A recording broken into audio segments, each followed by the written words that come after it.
this one looks not good for cable, and specifically, I guess more so Comcast. Expected to shed another 100,000 broadband subs, which I don't know if you guys have been following the whole cable versus fixed wireless access saga as I've been covering it through my channel. Fixed wireless access has been taking over 100% of the gross ads in the industry, right? And that's like no small feat, right? To take more than your actual existence of customers. So that means they're getting new customers, they're getting cable customers. Fixed wireless access has been really beating up on cable. Now, according to Comcast, they're expecting additional losses in Q4. Q4 is we're still in the heart of it. In fact, you're kind of like in the holiday season portion of it where people are going to be shopping and they're still looking for deals, and I mean they're already projecting losses for the quarter. That doesn't look good, sound good. I'm sure that when this news was dropped, and this was December 9th, so it would have been a week ago, the stock price probably dipped, right? It says here Comcast shares were down almost 9% Monday afternoon trading, so probably in response to that. They had some losses due to the ACP program losing funding. Throw in this type of projection or whatever. I'm not a big fan of Comcast as a company. I'm not a big fan of cable as it stands, right? So, I mean, no love lost there. But fixed wireless access is really kicking their ass. And I know Comcast is still growing its network. I know they still want to increase the reach in which they offer, fiber or cable or whatever the situation may be. I know they're building new fiber. I know they're upgrading their DOCSIS technologies and all these other mid splits and whatever else. And I know they're trying to figure out what they're going to do with their media piece and shopping and selling and whatever else they're doing, but it's pretty damning to see that you've got to come out in the middle of a quarter and prepare the investor for additional losses. B, I want to get you in on this. Well, I mean, it's more of the same. We already knew that our cable was going through some tough times. They're being competed against really, really hard, not just with fixed wireless, but also with fiber from other providers. So, I mean, they're in a dogfight, and that's just kind of what it is at this point. That's just what it is, Sneed. This is just par for the course, in my opinion. I don't see it stopping anytime soon. So, But I think that's the point, is like there was a moment in time where the story being told from Comcast was, hey, fixed wireless access is just a temporary parking lot. The surge that they're getting is going to be short, brief. Those customers are going to be back.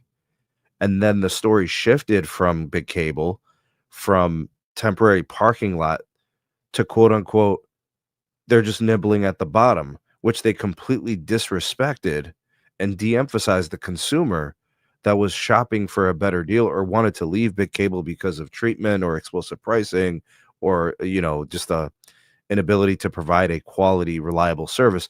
I mean, there's 7 things a customer might want to leave an internet provider, right, to go to some other one. And some of those customers have such disdain for cable. I mean, they were happy to leave and they'll probably never go back. I mean, if they don't have to, right? If they could help it. So we've been fed a lot of disingenuous commentary from leadership at Big Cable. And I know they're trying to spin a story of, oh, it's cellular internet. They call it cell phone internet. They try to downplay the FWA, but in my opinion, B, it only makes them look worse. They sit there and disrespect the service. They disrespect the customers who take the service. I mean, hell, the CEO even said, who would have thought there was a segment of customer that wants crappy internet? Like they say these things. It's crazy. So if I'm a customer, a fixed wireless access, I'm never going back to this company if I can help it. well, I think Big Cable kind of expected what happened in the past. There's nothing new under the sun, and this is the same. This isn't the first time that the wireless industry has tried to offer a home internet solution via wireless networks. Only back then, there wasn't a sufficient amount of spectrum to support that particular service at the performance level that customers would expect from a reliable home broadband provider. Now that's changed. There's, a sufficient amount of spectrum to be able to keep people happy, and it's reasonably priced. The installation and all that good stuff, the activation and whatnot, is very easy, very seamless compared to what they may or may not have been used to from other providers. It is a perfect storm for a big cable. And it's just there's not a whole lot that they can do to defend, um, their market share outside of strengthening their network, coming up with a better value proposition financially for the consumer, and then going out there and just fighting and battling hard. That's all that they really can do at this point, in my opinion. All right, Max, let's get you in on this last piece here relative to the story. The take from Charter and Spectrum, to kind of spin off a little bit. He said all we really have to do is remind and tell the customer they're not getting a great deal at fixed wireless access providers. Not only are they not getting as great a deal as they think they are because they're overpaying for wireless, they can give them cheaper deals at big cable, but they're also saying they're getting a crappier service, and they're saying that we can beat it with marketing and advertising. Do you think that's true? Can they actually do that? Like, can they just tell the customer, you're overpaying, come back to big cable, get your wireless from us, and all of those types of things? Do you think that's a legitimate thing, or do you think it's just more smoke and mirrors from cable? I just think it's more smoke and mirrors. Cable's dying, fixed wireless is growing exponentially. I don't really have much more to add than that. And, we've seen this with Sprint and now US Cellular. When a company is doing badly, when a company's about a bust, they start throwing out the crazy promos. They start doing stuff they could have never thought they would have done before.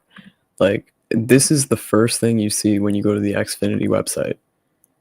If you look at the screen share, this is the first thing on the XFINITY website. $200 Amazon gift card. Like, I just went to xfinity.com and right there. And then 300 megabit internet and an unlimited phone line, $30 a month for a year. 5G phone on us. 300 back per line. 500. All this is free stuff, cheap deals, free money, whatever. They're not even talking about benefits of their service. It's just deals. That's all it is. This is the homepage of XFINITY's website. Yeah. So Yeah.